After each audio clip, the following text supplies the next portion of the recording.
So, colleagues, take a seat, please. If there are any seat, take it. Very secret meeting, you could see.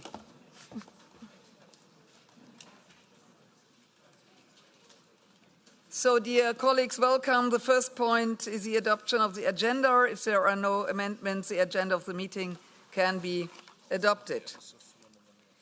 So, let's start with our guest, Mark Rutte, NATO Secretary General. It's a great honor. Good afternoon. Welcome to this joint exchange of views with our NATO General Secretary, Mark Rutte. It's really a great pleasure to have you here again, and thank you for engaging with this Parliament in, I could say, such turbulent times. I do not need to spell out all the challenges facing the EU and NATO, as these have been clear for all to see at the start of 2026. This weekend, the United States published its National Defense Strategy, and again, it's consistent with the National Security Strategy. Europe must take care of its own security and only expect limited support from the US. So the rupture in international relations is speeding up, and as Europeans, we must remain united and focused on re-establishing European security, which means first and foremost prioritizing our support to Ukraine, because Ukraine's security is our security and we cannot afford to be distracted. So, Mark, we have known each other for a long time, and you know I can be very frank, but I don't want to ask you a direct question. You will get many here today. So instead, I want to ask my colleagues here, yes, you have every right to challenge the Secretary General, but remember his job is made harder or easier by how fast our member states strengthen Europe's defense and our humiliating dependence on the United States. So, colleagues, are you demanding from your governments that they speed up and make Europe stronger to defend itself? The more we all do in this room, we will ensure we help our Secretary General in his very difficult diplomatic role to defend European interests at this difficult moment. So let's arguing amongst ourselves, and more investment and action is the only way to meet our citizens' demands for more security. So now the floor, my colleague, EFA Chair David, the floor is yours. Thank you, dear Maria Agnes, and first of all, also from my side, a warm welcome to you, dear Secretary General Mark Rutte, to this meeting, the joint meeting of the Security and Defence Committee, the Foreign Affairs Committee, in association with the Delegation for Relations with the NATO Parliamentary Assembly. All colleagues, a warm welcome to you this Monday afternoon. I would just like to really thank the Secretary General for taking the time to be with us today. We're kind of starting to establish a tradition that you come on a regular basis once a year to the European Parliament's committees who are dealing with EU NATO relations. We are greatly appreciate the opportunity to regularly exchange views with you, especially in the current geopolitical context.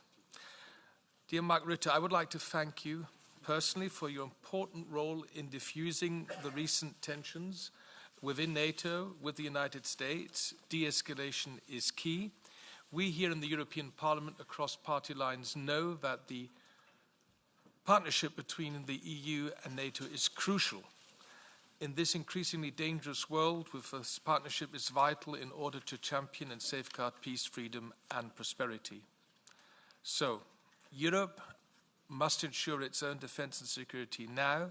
There is indeed an immediate need for the EU and its member states to strengthen its security architecture, fully operationalise the concept of strategic autonomy and defence readiness, and to this end make collective and well-coordinated investments in the necessary defence capabilities.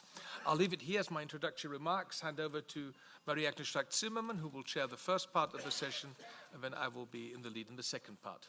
Thank you. Thank you, David. Mark, now the floor is yours for your invention of about 15 minutes. So I would say we start immediately. Great. And the floor is yours. Thank you so much to both of you. to have me back here in the European Parliament. Madam Chair, Mr. Chair, Marie-Agnes and David, it's great to see you both again, but also to see all of you again. NATO and the EU are really unique partners. And regular meetings, I strongly believe that, regular meetings like we have today are an opportunity to update each other, to discuss the issues of shared interests we have, but also how we can do even more together. Just a couple of introductory remarks. I don't think I will use the full 15 minutes so that we have maximum time for debate, but just a few remarks on starting with Ukraine. As we all know, we are now coming up to the 4th tragic anniversary of the start of Russia's all-out war on Ukraine. This is now, I would argue, the harshest winter for Ukrainians in over a decade. It is now -20 in Kiev, and people are living there with all the attacks on the civilian infrastructure and innocent civilians, of course, the fight on the front line, but also these attacks on the big cities. The Russia is really heavily targeting this infrastructure, civilian infrastructure, and therefore leaving Ukrainians literally in the freezing cold. It's without heat, without light, without water. Meanwhile, the US-led peace talks are ongoing. President Trump and his team, Jared Kushner, Steve Witkoff, Marco Rubio, they are working hard to end the bloodshed. And this is done with the support of Europeans. The coalition of the willing, led by the UK and France, is driving efforts, as you know, to provide robust security guarantees, including forces to Ukraine after a peace deal with Russia. And as you know, Europe, Canada and the US have affirmed their readiness to provide these guarantees. And they are important to make sure that Putin, after a potential peace deal or a long-term ceasefire, and let's pray we have it as soon as possible, that he will never ever try again to attack Ukraine, because then he would know, because of these security guarantees, that he has no chance.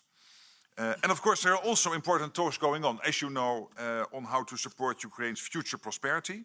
And here it is the EU who is playing a critical role and a very positive role. And I want to thank the European Commission for everything they are doing, the President and the relevant commissioners, to get that part of the done together with the US and others.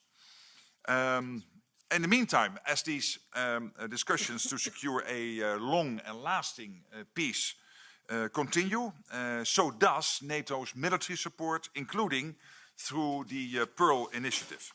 As we speak, billions of dollars worth of essential American military hardware is flowing into Ukraine, paid for by allies and partners. And it is absolutely vital, this flow of stuff going into Ukraine, to keep Ukraine in the fight and to protect its population. There is simply no alternative. For 2026, Ukraine has forecast military requirements from donors totaling just over $60 billion. And Pearl, so this flow of American stuff into Ukraine, is one way for allies to meet these requirements. Others include, as you know, the bilateral support, the multilateral initiatives, like the Czech ammunition initiative, which is very important. And of course, the investments countries are making in the Ukrainian defense industrial base. This was an initiative originally started by the Danes and Lithuanians, which is now mainstreamed with many countries in Europe. The EU is doing vital work here. The 90 billion euro loan package, 90 billion, which will make a massive difference to Ukraine's security. It will make a massive difference to Ukraine's prosperity. But here, I would really strongly urge you to ensure flexibility in how these funds can be spent, and not to be overly restrictive by EU caveats. Europe is now building its defense industry, and that is vital, but it cannot, at the moment, provide nearly enough of what Ukraine needs to defend itself today and to deter tomorrow. So as you take this loan forward, please, I encourage you to keep Ukraine's needs first in focus. So I could imagine, of course, if they can buy it in Europe, fantastic, priority one. Ukraine defense industrial base, great. But we all know that without this flow of weaponry from the US, we cannot keep Ukraine in the fight. Literally, no, not. They now provide essential interceptors, for example, to take down as many missiles as possible going into Kiev, Kharkiv and other cities night by night. NATO and EU are now working hand in hand, both in Brussels and in Kiev to help Ukraine. Our coordination of military aid, the training of the Ukrainian armed forces, the efforts, of course, to boost the Ukrainian defense industry, they're all very much complementary. And we need to keep it up. It matters for Ukraine's security, and I think we all know it is also our security which is at stake here. Then, second topic, investing in defense. We had a successful summit in The Hague in June, where we agreed to invest 5% of GDP annually in defense by 2035 and to speed up the production and the innovation of our defense production. 5%, of course, is a lot, and boosting our industrial base is not easy. But here, my simple message is we need to do it, and we need to do it fast. First, because the security situation demands it. We face, as we speak, real and lasting challenges to our security. And second, because the time when we conveniently let the United States carry much of the burden for our shared security is simply over. It's fair and appropriate that Europe and Canada take more responsibility for their own security, and the good news is they do. Ensuring allies step up and speed up efforts on defense will, for me, for NATO, be our absolute priority as we prepare for the next summit, which will be in Ankara in July.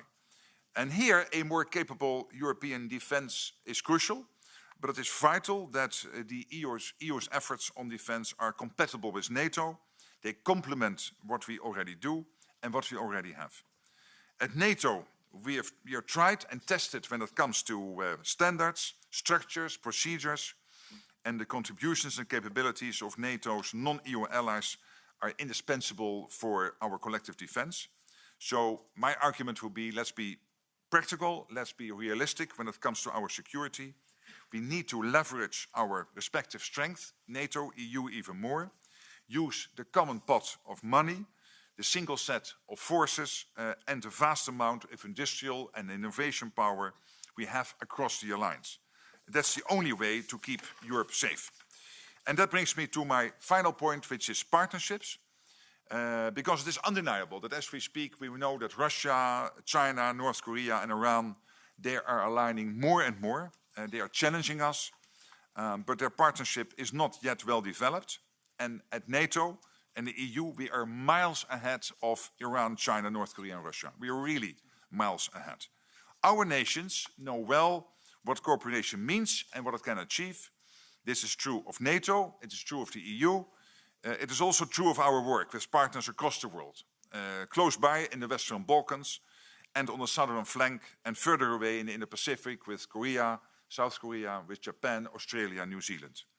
So I think it is really in our shared interest at NATO and the EU to build on these partnerships, learn from one another, and truly make our shared security a joint endeavor. And one final word on this, when I had my first lunch with Ursula von der Leyen in October 24, after I came in as new Secretary General of NATO, we basically said it is simple. NATO is good at standards, NATO is good at capability targets, NATO is strong when it comes to command and control. The EU has its strength in the internal market, and therefore in building the defense industrial base. The EU is great when it comes to bringing together the money needed.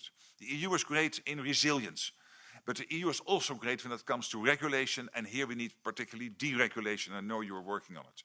So my plea is, let's really focus on that division of labor so that collectively we can be as strong as possible. And you know that 23 countries in the EU are also in NATO, and that represents 96% of the EU's population is in NATO.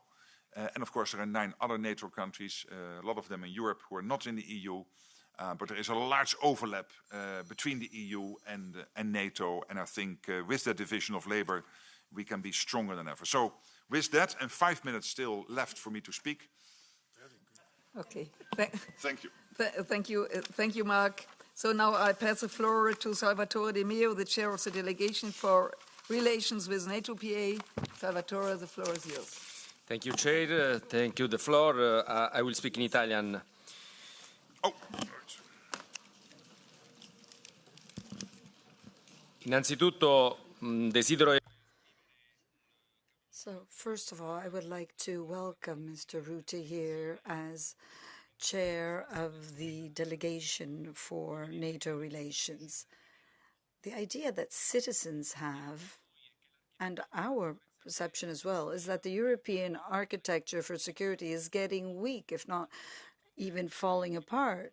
The European continent is in a complex situation of military and non-military threats after the Russian war against the Ukraine. In the West, though, the American commitment seems to have waned towards Europe. Now, in this period of geopolitical transformations, we need to have a European architecture for security that is strengthened and renewed in the transatlantic relations. So when we speak of the EU and NATO, we need to promote stability in the European neighborhood, in the Middle East.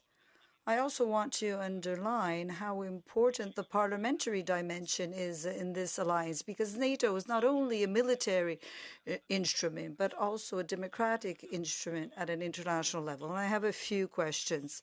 So first of all, how can we avoid that our political differences and that the elections endanger the unity of the alliance and avoid that it poses a threat to our security? Now, on Greenland, I would like to congratulate you for your contribution in order to diffuse tensions in the alliance. But could you explain and provide more details of what you said in Davos when you spoke of a framework for security in the Arctic? What will NATO be doing in the north? And is there a partnership that's foreseen in this region? The security of the Arctic is a security prerequisite. It's necessary. And have we offered enough guarantees to Trump? I would like to remind you that the countries in NATO don't all have the same capacity. They don't always have the necessary systems to intervene, if we speak of icebreakers, for example. So I think we need to change our capability targets as well.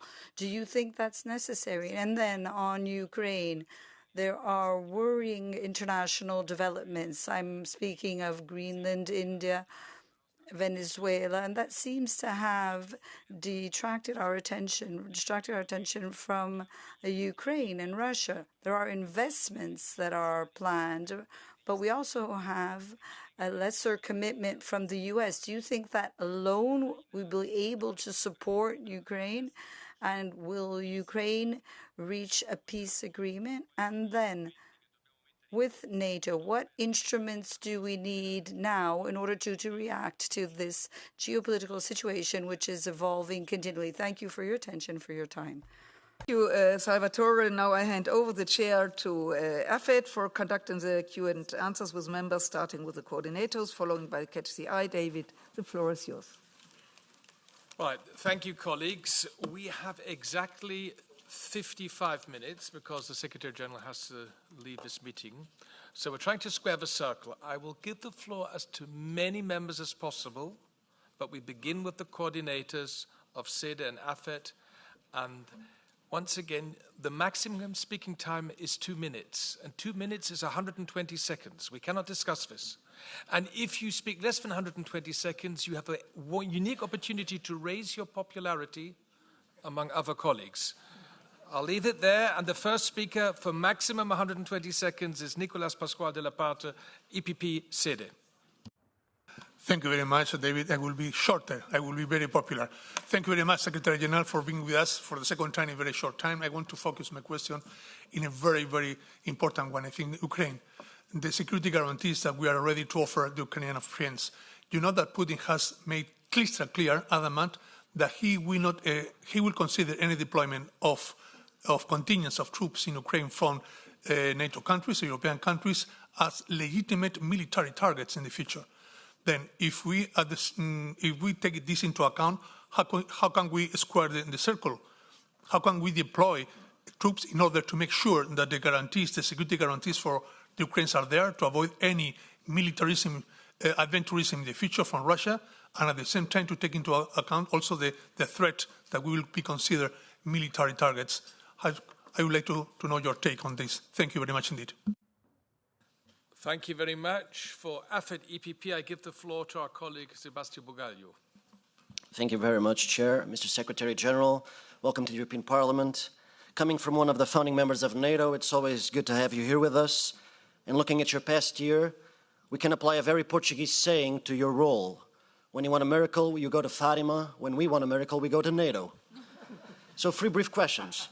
The US is currently planning to strengthen their presence in Greenland in a bilateral spirit. At the same time, NATO is doing the same between ourselves. Does this set a precedent within the alliance? Will the US be exempt from the future NATO presence in the island, and can that mean a future NATO and 2 speeds or not? And your thoughts about it. Second, to your knowledge, did the US administration put the security guarantees to Ukraine recently agreed in Paris on the table during the Greenland talks as leverage? Yes or no? And third, the EU Commission recently announced a new strategy for the Arctic. Would you command a new strategy for the Atlantic in cooperation with the alliance in order to contain the Russian shadow fleet, the sabotage of sea cables, and organized crime? Thank you. 1 minute, Chair. The second question is, Mr. Secretary, thank you. To your knowledge, did the US administration put the security guarantees to Ukraine, recently agreed in Paris, on the table during the Greenland talks as leverage? Yes or no? Thank you. Right, next is from the City Committee, the SND's Thijs Ruiten. I'm happy to give a Dutch compatriot of yours the floor. Thank you very much, Chair. And thank you, Mr. Rutte, for starting off with Ukraine, because we were terribly distracted in the past 2 weeks from our main task. And you brought up the loan and the conditions. What can we do? But also what are you doing right after this meeting in terms of calling member states to call for them not only for flexibility on the loan, but also on the much needed air defense and other weapons that Ukraine needs today, not in a couple of weeks. But the distraction was not caused by Europe. The distraction was caused by threats against Europe. Under which circumstances should we take threats against our territorial integrity, sovereignty and independence seriously? Because we need guarantees that this will never happen again, or should we, in your view, always ignore them? My second point relates to your remarks on Afghanistan. Very good that you pointed out the huge sacrifices by other NATO allies in Afghanistan, but regrettably, there's no formal excuse yet. I think that NATO, together, all the allies, and maybe you can play a role in that, should go back on this point, because it's well, disgraceful, I think, the way that the President of the United States has talked about the efforts of allies. Last point, what is NATO's perspective on Article 42.7 and strengthening our autonomy and diminished dependence, and also on defining better the European pillar of NATO? We have published the CSDP report. It was approved last week.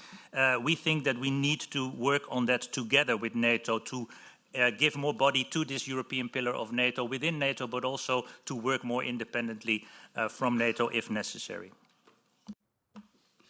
Thank you, Thijs. Next is Nacho Sánchez-Amor, please. Tantas cosas de las que lidiar. Well, so much I could say. So much we could say. You've mentioned some of the points that we have to deal with, but we seem to be distracted, as Thijs said, by the personal approach, the personal attitude of the Secretary General of NATO. Now, you said you talked to the ambassador to NATO. Are you the ambassador, or are you the Secretary General representing the organization and its members? Now, some people believe that the only possible way to deal with the Trump administration is appeasement. Now, if this is the case, your attitude is hard to understand. Now, take the private text messages. They were private text messages. But I really think you should reassess the relationship of trust that you have with somebody who publishes your private text messages. And I would also like to mention what you said recently, that European defence is impossible without the US. You didn't add something which many Europeans would like to hear.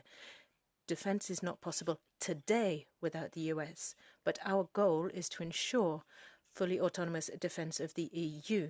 Now, I believe there is a middle path, and I think many Europeans would wish you to find that.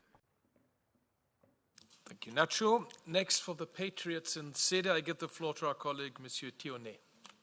Merci, Monsieur le Président. Thank you very much indeed, Chairman. I'll be speaking French.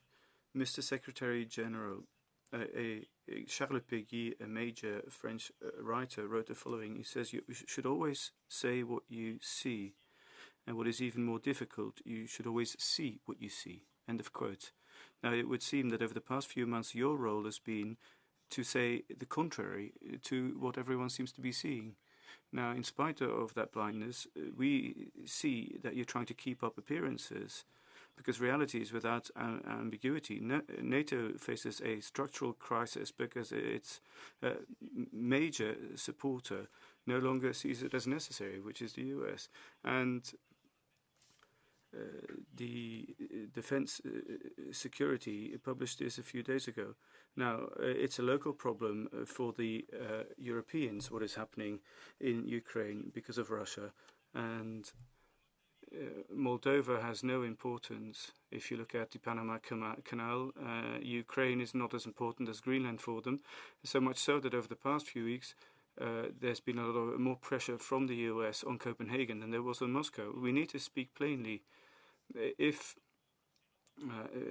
the US is going to become active, it's not to strengthen NATO, but actually to shirk away from its commitments under NATO.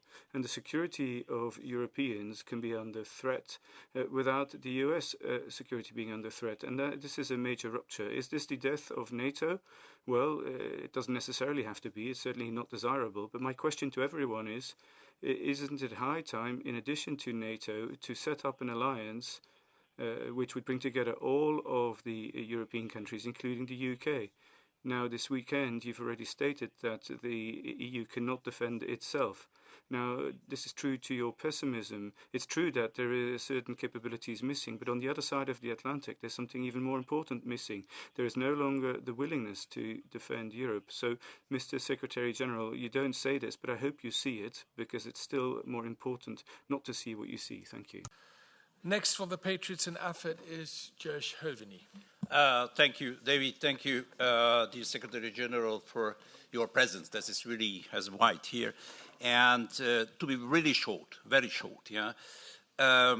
It's a delicate issue, of course. Everything is delicate. Why the initiative of the Board of Peace may appear unconventional or difficult to understand at first, it could be offered alternative and initiative approach to bringing wars to the end. For example, the full application and what's happened on the 7th October 2023 and after Gaza are still difficult to assess. In my view, it goes absolutely behind the tragedy. And we have seen how years before President Trump initiated the Abraham Accords, which normalized the relation between Israel and several other countries. And we are now once again a similar moment, maybe, with the creation of the Board of the Peace. Question, it's really clear. How do you see, in person if it's possible, but it's a small provocation only, as the Secretary General, the view this new Board Peace initiative? And what potential connection does NATO, direct or indirect, see between the Board of Peace and the Alliance? How can the NATO support peace process while avoiding further escalation? This is very important. Many thanks. Thank you, Josh. For the ECR in SEDA, Reinis Posnax is the first. Yeah, hello everybody. Thank you, Mr. Rutte, for being with us, for your time. Basically, all the main topics are already covered by my colleagues, so I need to be creative, to find a new, more questions. But yeah, so mostly people are worried about Article 5 in the NATO treaty, but there is also Article 2 in this treaty, which says that members of NATO will eliminate conflicts in their internal economic policies and will encourage economic collaboration between all of them. So, and in that perspective, I would like to ask, as you know, not so long time ago, Germany and Italy made a bilateral agreement to strengthen like European pillar of NATO. And what do you think? Is it the good example for other countries to make more bilateral or trilateral alliances inside the NATO? Thank you. Thank you. The AFET coordinator of ECR, Adam Bielan, is not present, so I'll give the floor to Sebastian Tinkinen, who's the first speaker on the ECR list. Please. Thank you, Chair. I will provide a new angle. For Iranians, dear Secretary General Mark Rutte, for Iranians, the Islamic regime of Iran is their primary threat. On the other hand, NATO exists to confront two primary threats, Russia and terrorism. In Iran, we see both these threats converge. The IRGC is a terrorist organization that provides military support to Russia in Ukraine, destabilizes entire regions, and causes mass civilian suffering, which is taking place at this very moment. This means that Iran is directly contributing to the security challenges NATO faces. The Iranians are now calling for the West to act. They ask for help to tear down this regime that poses a threat to all of us. Mr. Secretary General, I call you to organize a coalition of the willing from NATO countries to execute an operation in Iran that would target the leadership of the regime. Thank you. Now it's time for the two Renew speakers. We kick off with Nathalie Loiseau for CEDE. Merci, je vais parler en français. Thank you. I'll speak French. Secretary General, you have a very difficult task before you. Last week, you had to defuse a crisis within the alliance, and we are very thankful for these efforts. But this is an existential threat that we have, and that's what I want to talk about. The threat that Putin is to European security. Now, we've read the European defense strategy, and we have to admit that Washington doesn't consider the Russian threat as a priority. So what are you doing concretely in order to strengthen the European pillar of NATO, to make sure that it can face the Russian threat, even if we had to do it without the US and without their help? Now, you said that Europe can't protect itself alone, but what are you doing concretely so that what's true today is not true tomorrow? Thank you. Next for the Greens in CEDE. Hilde Woutmans, I'm sorry. Dank je wel, meneer de voorzitter, meneer de secretaris-generaal. Thank you, Chairman. Dear Secretary General, dear Mark, it's great to see you here again. Now, last week in Strasbourg, we kept very close tabs on you, and congratulations on how you managed the crisis, and thank you. But, here we're in-house, so I'd like to ask you, what did you promise Mr. Trump specifically in relation to Greenland, which isn't going to encroach on European sovereignty? We're really interested to know how you managed to stave off that crisis. Now, then, extra troops are being sent. What are their tasks going to be? What is the competence? I mean, they're stuck between the US and the EU. So what will they be doing there? The second part of my question is on the European pillar within NATO, which is what my colleague Mrs. Loiseau was driving at. Now, we set great store by what you do.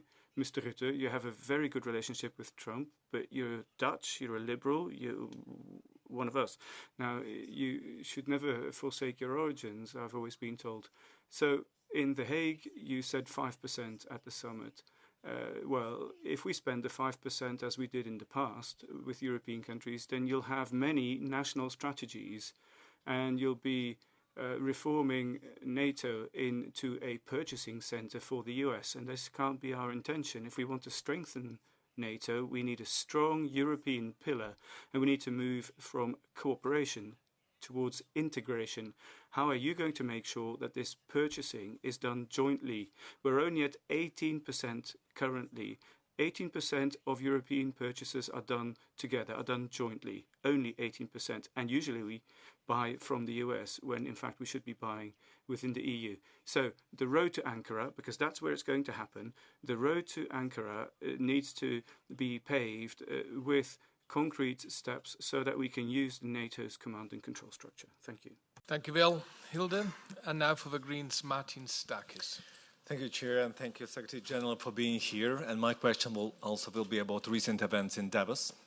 So after Davos, the US President, Donald Trump, claimed that the US and NATO has agreed on a framework for a deal. And since then, the signals have been mixed.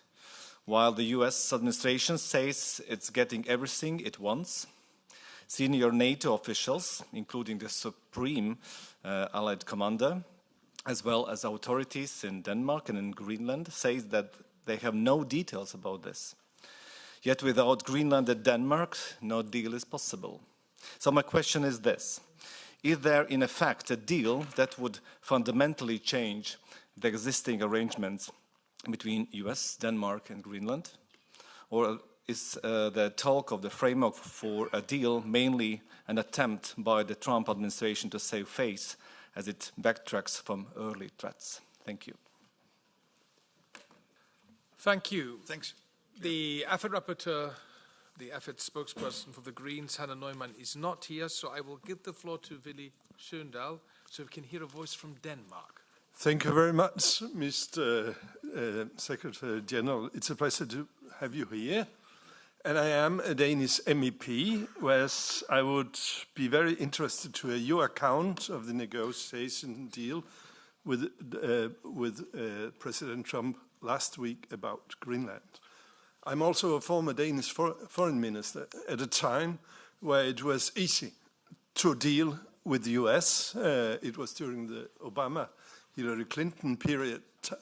So we shared values. We shared the views on strong international organizations. We shared almost on every path which way to move forward. Today it's opposite. So therefore I would ask, what supposed deal did you make with the American President Trump? This has not been especially clear because Trump has one way of dealing with the meeting. I guess you have another. What is your approach to what's happened?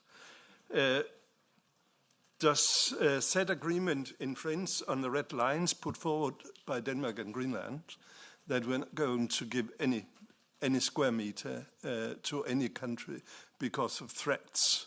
Do you have a mandate as a Secretary General to negotiate on behalf of Greenland and Denmark on these matters? And how would you, within the NATO framework, strengthen the defense of Greenland? Because what was really strange was that Trump said that Greenland was not defended well enough. Then a lot of European countries said, well, we will help. Then the man got very angry. That's strange if the point was that it was not defended well enough. And as a last question, no? Okay. Thank you, Willy. For the left in Sede, I give the floor to Özlem Demirel, who's just behind the camera. Ja, danke schön, Herr Vorsitz. Thank you very much indeed, Chair. I'll be speaking German. Thank you, Mr. Rutte. Thank you for your opening remarks. You are the Secretary General of the largest military union in the world. And if I put it politely, then I might say that the very notion of this military union and its intervention in the past is somewhat questionable. But you have made a name for yourself, namely with your relationship with Mr. Trump. And Mr. Trump Trump has published your private text messages on social media, and I was very surprised by your tone when you read, Dear President, dear Donald, what you achieved today in Syria was unbelievable. I will use my press conference in Davos to talk about what you've done in Gaza and Ukraine. Now, in the light of these words, I can only say what Trump has done in Syria and in Gaza is indeed unbelievable, but not in a positive sense. It's not what he has done is not something that should be praised. Mr. Trump should not be praised for the massacres which are taking place there. Now, I'm talking about Greenland. I was wondering what your approach was as European MEP, which you are not. Now, you said Mr. Trump announced that he wants a closer alliance. Now, I would like to know what nature does this agreement take? What is contained in the agreement? And to what extent has this agreement encroached on the sovereignty of the Greenlanders? Because the question is, to what extent will this has this agreement done this, and to what extent have you made commitments which Denmark is not aware of, where the Greenland will be treated as third-status citizens? I really don't think you had the right to infringe on the sovereignty of a country like this. Nächster Redner ist für die Linke. Next speaker for the left, Afid Danilo Della Valle. Thank you. I will speak Italian. In questi anni over the last few years, they've always repeated that NATO guaranteed peace and security to European and non-European citizens, besides the bombing in Serbia and Libya. But in general, NATO expansion to the east and the submissiveness to American interests have brought the war on the European borders as well. And this has led to the division of the Ukraine and a total dependency on the U.S. And you have asked the Europeans to prepare for a situation like the ones our grandparents lived through. That means to prepare for a war. And now there is a risk here because of Greenland, because whatever the agreement you reach, whatever the euphoria, Trump says he'll do what he wants with the island. So I would like to know, will you continue with this strategy of expansionism and submissiveness to the U.S.? 6 months you said that Ukraine in NATO is inevitable, but today it seems to be a red line in the peace negotiations. So do you still think this is the right path and what will actually happen? Als nächstes hat für die ESN-Fraktion das Wort. Next for ESN, Mr. Neuhoff, please. Ich werde Deutsch sprechen. I'll be speaking German. Herr Generalsekretär, Mr. Secretary General, the Ukrainian President, Mr. Zelensky, in his address at the World Economic Forum in Davos, accused or criticized strongly the European countries, and he also openly stated that Tomahawk weapons, long-distance weapons, is something that is no longer being discussed, even though they know the coordinates of Russian arms factories. Now, President Metzeler, Mrs. Strack-Zimmermann, and Chancellor Merz in 2024 called for Taurus missiles to be made available to Ukraine. Now, my question is, do you share the view, as Secretary General, in view of the speech from Mr. Zelensky, that the supply of these weapons is in keeping with NATO's ambitions, which is to avoid a direct confrontation between NATO and Russia? And a follow-on question is, can you, Mr. Secretary General,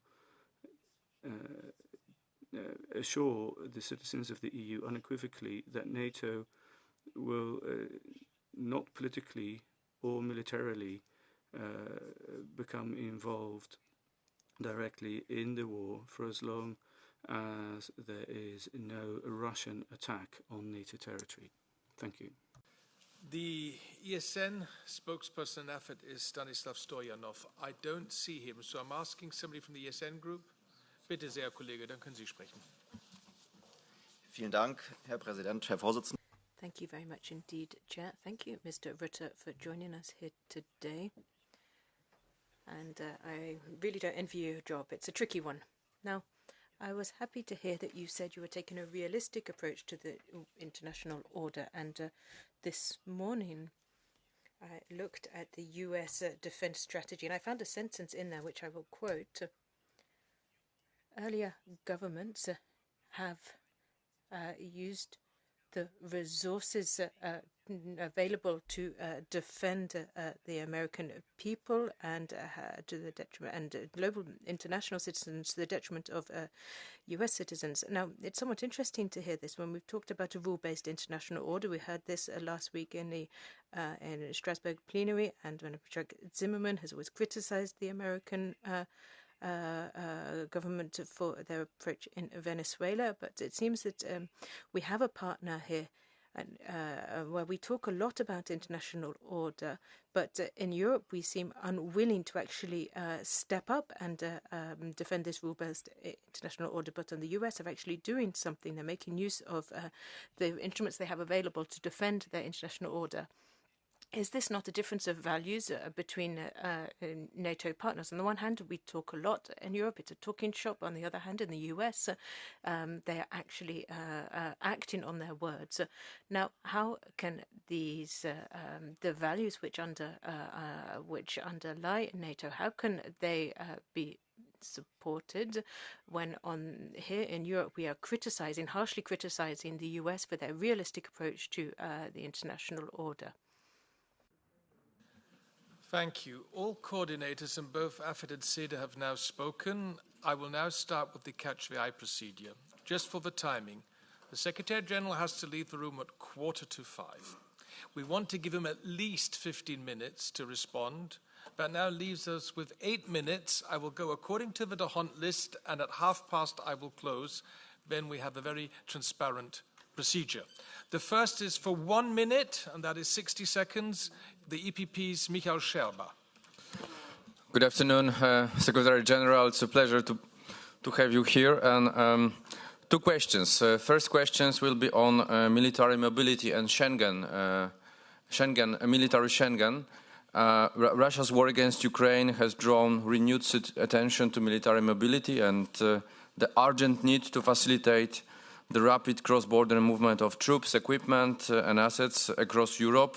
What is the importance of this work we are also doing and I'm going to do on this legislative package soon in the context of a NATO task? So this is the first question. The second will be on what you already mentioned, Secretary General. This is EU security and defense partnerships. And of course, I love your comments on Australia, New Zealand, and other democratic partners, like-minded partners. We want to have new partnerships. Also, we need these partnerships to strengthen EU NATO cooperation. And the last thing, do you see any new forms of dialogue between us, which will be useful for both the EU and NATO? Thank you. Thank you. Next on my list is the SND's Tonino Pizzula. Thank you, David. Secretary General, thank you for coming. Russia interferes not only in the EU member states, but also in our immediate neighborhood, namely Western Balkans. Domestic actors in the region, particularly those under pressure, are prone to excesses aimed at undermining stability. That's my questions concerning that region. How do you assess the overall security state of play in the Western Balkans, especially when it's affected from the non-EU and the non-NATO countries? What do you see as the biggest threat to security and stability there? And how do you assess the impact of geopolitical changes on the region? And how do you see the role of the NATO in the region in the coming years? Thank you. Thank you, Tonino. Next is the EPP's Wouter Beke. Dank u wel, secretaris-generaal, om hier te zijn. Thank you, Secretary General, for being in attendance, and it's nice to be able to speak Dutch to each other. I just have a very short question. You'll understand, I'm sure. that our trust has been tested by the US, and that in this meeting we have a great deal of mistrust when it comes to the application of Article 5. I'm not going to ask you to dispel those worries, but the Berlin Plus agreements, do they still apply? And what does that mean specifically? Can the EU count on NATO intelligence, on NATO's communication systems, even if they're to a large extent supervised by the US, if the EU were to ask for an application of the Berlin Plus agreements? The next speaker is for Renew, colleague Ostrevicius. Thank you, Chair. Will you, Secretary General of NATO, be the one under whose leadership this great organization as North Atlantic organization be enlarging further on?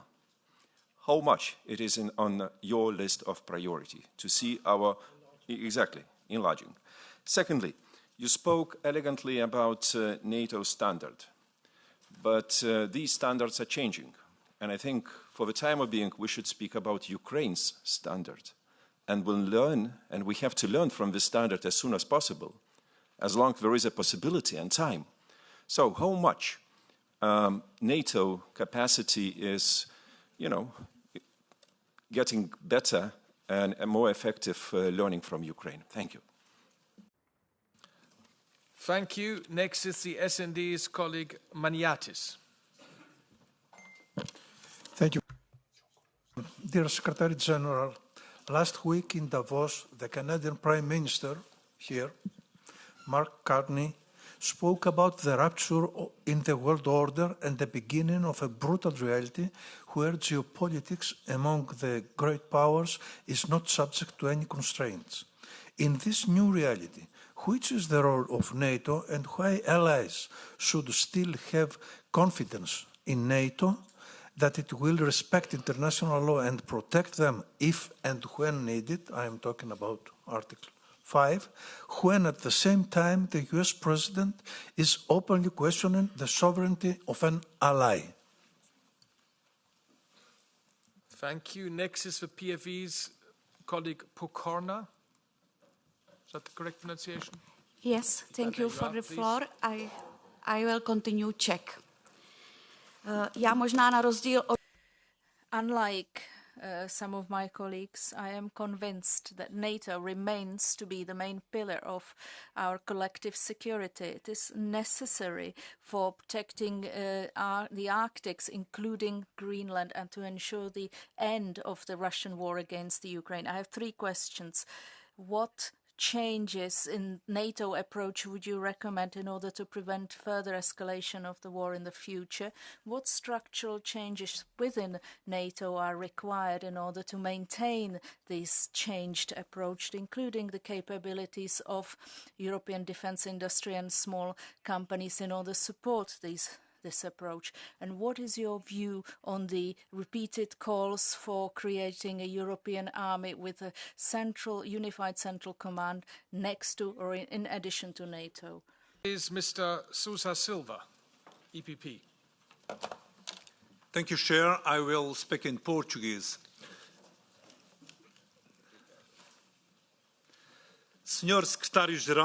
Secretary General, against a backdrop of a growing geopolitical competition in the North Atlantic and increasing NATO presence on the eastern border and increasing threats, how do you assess within NATO the strategic importance of the Azores, especially the NATO base and the Portuguese base on Ilha Terceira, for both our collective security, but also in the way of ensuring stability across the Atlantic and stability between Europe and North America? Thank you. Thank you. Next is Ingeborg Terlaak. Dank u wel. En ik zit hier... Thank you. I'm over here. Well, it's very nice to have you in attendance again. I've heard a lot of questions from my colleagues, and I think we are all imbued with the impression that the world order has shifted, and we are all together looking at how we can organize matters afresh. How are we going to cooperate in future? And you started your address by mentioning Ukraine. I think that's really important in terms of security for the EU. That's the main challenge. You also mentioned the 19 billion euro in loan, but Ukraine has already indicated they need a great deal more than that. Now, a lot of defense investment is being done by the Danes and the Ests, but are the Ukrainians managing to scale up? Because we currently in the EU are not managing that. And in future, if there is to be a ceasefire in Ukraine, then Russia on the eastern flank will continue building up troops and will continue sabotage. So what is the future for Europe there? Prima, and then colleagues, I have to conclude the list. I'm very sorry, but it's 5:30. Tobias. Thank you, Mr. Speaker. I'm here in the front. I think it was US President Teddy Roosevelt who once said that in a world of great power politics, you best speak softly and carry a big stick. I think we've done a lot of speaking softly, but especially when it comes to Europe, we sometimes have the impression that we don't have the big stick, especially if the Americans will stop doing the heavy lifting for us. So my question to you is, how can NATO contribute for Europe to actually acquire its own big stick in this world politics, and in particular, how to create a common market of defense, and there specifically the problem of the fact that currently we cannot apply the norms and standards from NATO because we don't have a NATO-EU coordination agreement, cooperation agreement that would actually allow us to get bang for the buck and have the stick that we need. And very briefly, a second question is, how can we push member states to actually deliver the weapons we already have, such as Patriot systems that we have in Europe, to Ukraine? Many have not delivered yet, some have, but many have not. And I would ask you, what do you do to achieve that? Thank you. Thank you. Dear Secretary General, these were 25 questions and comments, and I now give you amazing 15 minutes to answer them all. The floor is yours, sir. I'm not sure I can answer them all, but I'll do my best. So, to immediately delve into the questions and take them one by one, but then also clustering them a little bit. European architecture, how to avoid, when there are political differences, was a question. How to prevent disunity. I would say it is our strength that we have our political differences. And the fact that we have these political differences means that we are democracies with free press, with demonstrations on the street if necessary, with various parties forming governments. And I would say it is the strength of this organization, of NATO and also of the EU, that we are based on this principle of democracy. So I would respectfully disagree, and I think it is the unity which is stronger because of our diversity. Then on Greenland. There were many questions on Greenland, and basically what was discussed last week, and of course in the run-up to the debate, many phone calls have taken place, also from European leaders. But in the end, what we agreed is, I think, two work streams going forward. One work stream is for NATO collectively to take more responsibility for the defense of the Arctic. As you know, there are 7 countries in the Arctic. There's the US through Alaska, and then of course Canada, Denmark because of Greenland, and then we have Iceland, Norway, Finland, Sweden.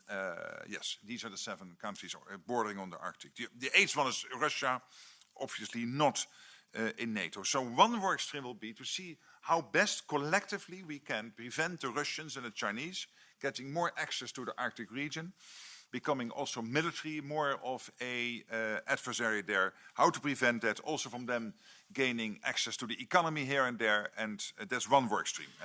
NATO clearly being in charge here. The second work stream is that what was agreed a week before I met with the President on Wednesday, there was the meeting in Washington between the foreign ministers of Denmark, and of course the Foreign Minister of Greenland with the Secretary of State of the US, Mark Rutte, and the Vice President J.D. Vance. And they agreed to continue their discussions on in this trilateral setting. And basically what they probably will focus on, but now it is up to the Danes, Greenland and the US to do that. I will not be involved in that work stream. But clearly what came out of the meeting on Wednesday is at least 2 issues to address. And issue 1 is Russia, issue Second is China. How to prevent these two countries from gaining access in a military sense or in an economic sense to the Arctic. Of course, I have no mandate to negotiate. The Foreign Minister of Denmark, the previous Foreign Minister of Denmark asked that question. Of course, I have no mandate to negotiate on behalf of Denmark, so I didn't and I will not. Of course, that's up to Denmark to do. I will be very much involved as NATO Secretary General in the first work stream. How can we best, as NATO, collectively take the defense of the Arctic forward? And indeed, there is also an issue, I think, when the Arctic becomes more of an issue, and President Trump, by the way, and I will defend him now and then this afternoon just to irritate you, because I really feel that he deserves some defense. He was the one, during Trump 45, who already said there is an issue with Arctic security, and again he did so when he came back into office in January. And I think he's right. There is an issue with the Arctic region. There is an issue of collective security because these sea lanes are opening up and because the Chinese and the Russians are more and more active. China, of course, not bordering on the Arctic, but as you know, very much being involved there together with the Russians. So clearly we have to address that, and that means that when it comes to this question of capabilities, we will see in NATO how we tackle this. We have a well-established process of capability targeting. So now we will look into, within the system of the capability targets, the Danes have made this point. Prime Minister Frederiksen visited me on Friday. She very much stressed that point rightly. I think others are stressing that point. So we now look into how we can best do that, taking that issue forward, that the capabilities we need also to defend the Arctic are also step by step becoming part of the overall capability targeting process. Then on the Ukraine peace agreement, obviously the security guarantees are extremely important. And as you know, there are three layers. One layer is the Ukrainian armed forces going forward. They will be the first line of defense. The second line of defense being the coalition of the willing. They providing training, providing, for example, also support in terms of the military build-up of the Ukrainian armed forces. So this is led by the French and the Brits, as you know. And of course, the US becoming more and more involved, as you know, since last summer. And as the president of Ukraine said yesterday, and I think he is right, these security guarantees are close to being agreed upon. But then, of course, there is the other issue, which is the rebuilding of Ukraine. And the third issue is the very sensitive issue of territory. In the end, it is only the Ukrainian government who can decide on territory. But for the Ukrainian government to get its head around what they can accept in terms of a compromise on territory, it is crucial for them to know that going forward, the Russians will not try to attack Ukraine again. Preferably, of course, they would love for Ukraine to be in NATO, but as you know, various NATO nations are at the moment blocking that. There is this irreversible path into NATO that will still be there, but at the short term, it's practically now not on the cards, and that means that the security guarantees are the more crucial to prevent the Russians from ever attacking again. No, there is no link between this. For the US side, one of you made that point that there was rumor of a link. I understand. I haven't heard it before. Between the Greenland discussion and the Ukrainian discussion, these are totally separate. The Shadow Fleet, rightly raised here, crucial because it is a big source of income for the Russian Federation.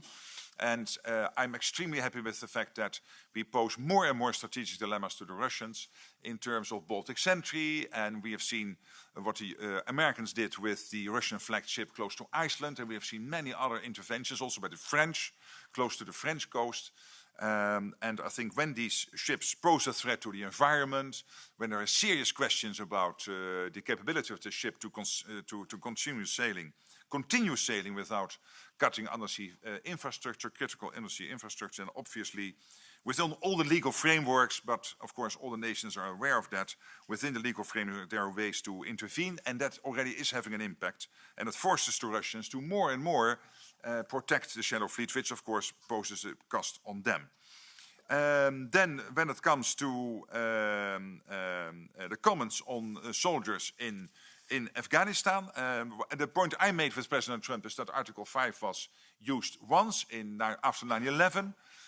This was, of course, when the US was under attack, and I made the point that many non-US NATO countries, but also partners like Australia, have helped out in Afghanistan, and that for every 2 American soldiers who paid the ultimate price. One soldier of an ally or a partner, a NATO ally or a partner country, did not return home. And I particularly mention Denmark because, relatively speaking, they have had many casualties in Afghanistan, the Netherlands, but also, of course, bigger countries like Italy, UK, Australia and others. And I know, and of course the President already has made the point, I think it was yesterday, praising the United Kingdom for the immense sacrifice they made in shoulder to shoulder with the Americans fighting in Afghanistan. And I know that America greatly appreciates all the efforts being made in Afghanistan and acknowledges the fact that many casualties were there, not only Americans, but also from, as I said, allies and NATO partners. The European pillar, this whole discussion on the European pillar. I think let's focus. The focus should be that we complement each other, exactly as we're doing at the moment. And it is a NATO, as I said, standard setting, capabilities, command and control, and the EU, when it comes to resilience, when it comes to the industrial base, when it comes to regulation, when it comes to finding ways of getting the money to pay for our collective defense on top of what, of course, the individual nations are doing. That's how we should go forward. A European pillar is a bit of an empty word. I guess what you mean is a sort of, next to each nation, to have a sort of European defense force. I think, but of course that's up to the European countries to decide, but I think there will be a lot of duplication. I wish you luck if you want to do it, because you have to find the men and women in uniform. It will be on top of what is happening already, and it will make things more complicated. I think Putin will love it. So think again. But if the European pillar means what I just said, this division of labor, you are focusing on where Europe has strength and NATO focusing on where NATO has strength, great. On my relationship with the President, hey, listen, if somebody is doing good stuff, and President Trump is doing a lot of good stuff, I believe. I know I'm irritating a lot of you again, but I think so. Because, as I said also in Davos, the 2% reached by all NATO countries now at the end of 2025 would never, ever, ever have happened without Trump. Do you really think that Spain and Italy and Belgium and Canada would have decided to move from 1.5 to 2%? Italy spending 10 billion more now on defense at the beginning of the year without President Trump? No way, it would not have happened. And do you really think that in The Hague we would have come to the 5% commitment without President Trump? No way. So I think he is very important to NATO. He is totally committed to NATO. He had one big irritant, one big pebble in the shoe, which is there since Eisenhower, the fact that the Europeans were not paying up. And with the NATO defense commitment in The Hague, the outcome of the The Hague summit on spending and also industrial production in Ukraine, but particularly here on spending, we are now equalizing with the US, so that irritant is gone. So there is a total commitment by the US to NATO in Article 5, but also an expectations that Europeans and Canadians will pay more, and we are doing so. Germany is a big example. You spent 70 billion on defense in 2021. You will spend 160 billion, 90 billion more in 2029.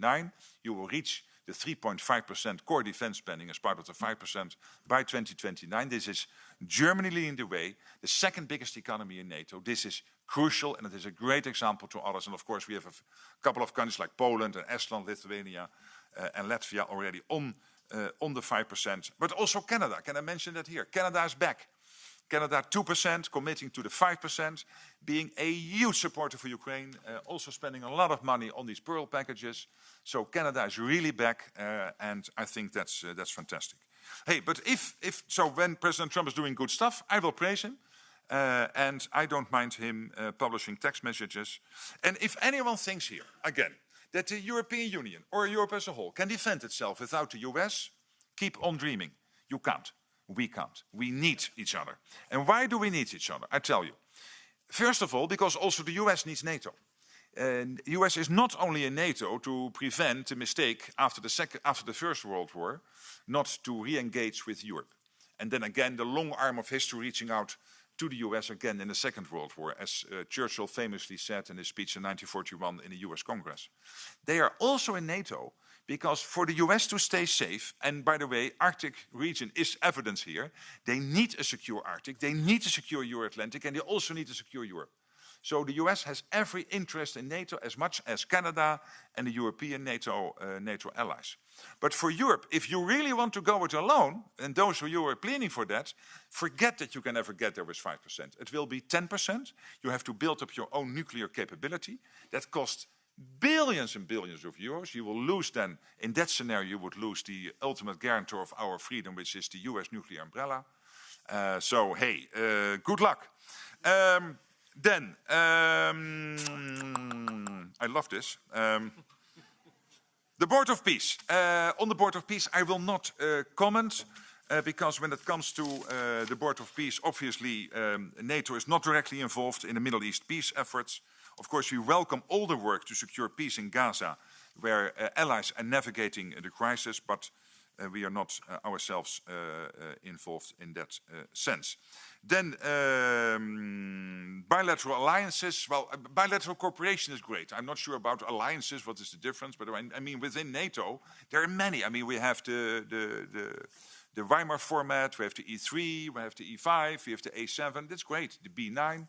So there are many cooperation between countries within NATO which only strengthen NATO. I'm totally in favor. Then on Iran, we are only involved with Iran when it comes to the fact that Iran and North Korea and Russia and China are working together. But again, if it comes to the situation in Iran itself at the moment, and of course I'm extremely worried about that, we all are, it's not for NATO to get involved because NATO has its is concentrating on the Euro-Atlantic.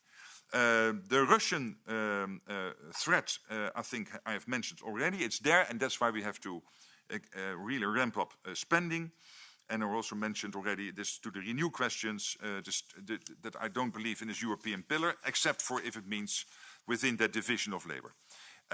Then, when it comes to the Taurus and other systems being delivered, yes or no to Ukraine, that's up to individual allies. I will not comment.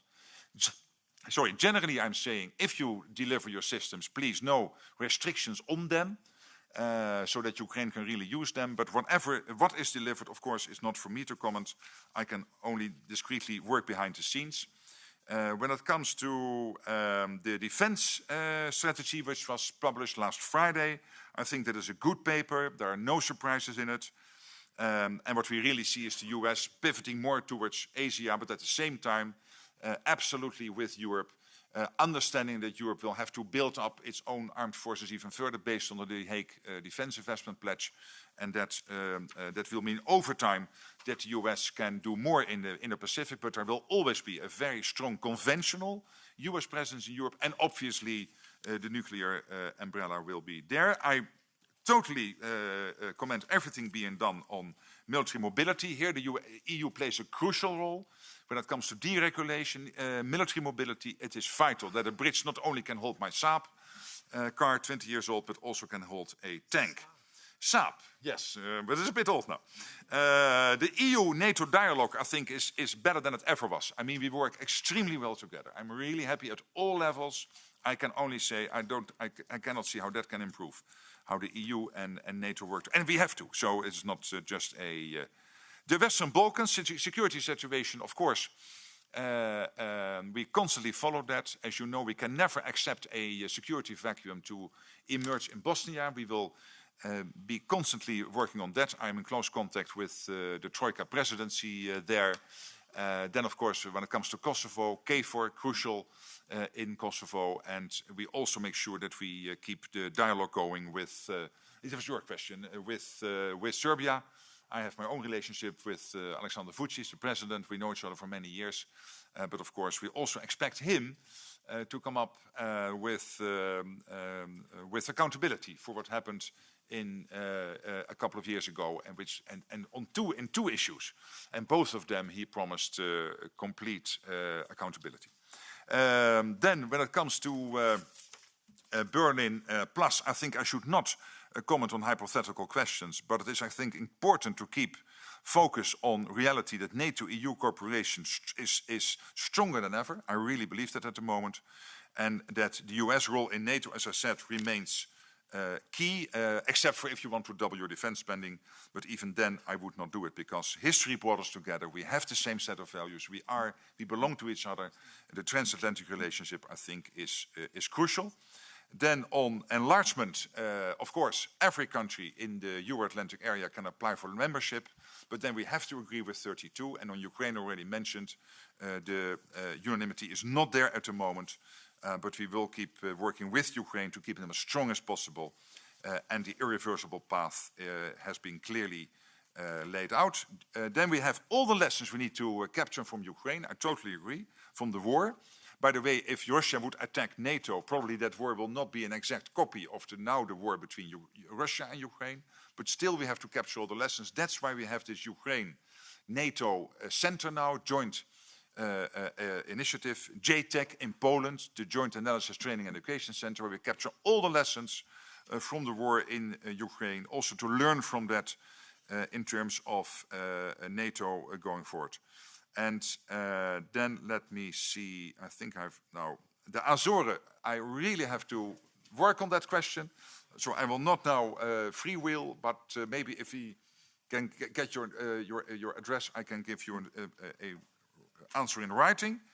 And then when it comes to Ingeborg, the question on when it comes to the Ukraine and scaling up the defense industrial production in Ukraine, that's really happening at the moment, but there is still a big potential untapped in Ukraine of about 10 to 15 billion, I think it is at the moment. At least these numbers are of 2-3 months ago, probably not changed a lot. So we can still do more there. This is also what the Danes and Lithuanians, they have led the way here with others. And that's why I'm saying when you speak about the 90 billion, the EU has now provided 60 billion of military support for 2 years. I think it is Europe 1, Ukraine 2, but then again, I'm afraid that you still need to spend money. Also, not afraid, I hope you still will spend money on other suppliers, but particularly when it comes to the interceptors and the defense of Ukraine. This is my final point here, and a couple of you made that point. As I said again, each night now, about 50 to 20 missiles are sent into Kiev, Lviv, Kharkiv, and other big population centers in Ukraine, and hundreds of drones. The interception rate has come down. And the interception rate has come down because some of the NASAMS systems now in Ukraine do not have enough interceptors to fight back. And also the Patriot systems, of course, need constant supply of PAC missiles for them to intercept these missiles. And I agree with the parliamentarian who said that you also have to dig into your own stockpiles. There are two ways to do that. One is these Pearl packages from the US, because big in that Pearl system is the interceptors for NASAMS and Patriot systems, but also what you have in your own national stockpiles. And I'm constantly working with your leaders. Please help me as parliamentarians to work with your leaders. You know which countries in this room, and I could discreetly inform you, but not in an open session, who are sitting on large piles of interceptors. The Supreme Allied Commander has said that he totally accepts that, that a lot of that stuff will now move into Ukraine, because that is now clearly the priority. So wherever you can help to put some pressure on your governments to do that, and some governments are already doing it. Norway announced it, Canada announced it, Turkey announced it, others have announced it. But there's still more to do, because this is the difference between life and death, day in, day out, but also how do we protect the crucial infrastructure, energy infrastructure in Ukraine. So please help there. I think I've almost answered all the questions, but not totally, because one or two I found too difficult. But the Azores question I will come back to in writing. Dear Secretary General, dear Mark Rutte, thank you for being with us this afternoon. I thought that your reflection on European security, NATO's role on the strategic importance of the Arctic were extremely valuable, and hope to see you next year again. And the final word goes with Marie-Agnes. Yeah, thank you, Mark. It's really important that we exchange ideas. And the EU is not a competition to NATO. NATO is the backbone of our security, but EU has to do their job and to strengthen EU power in NATO.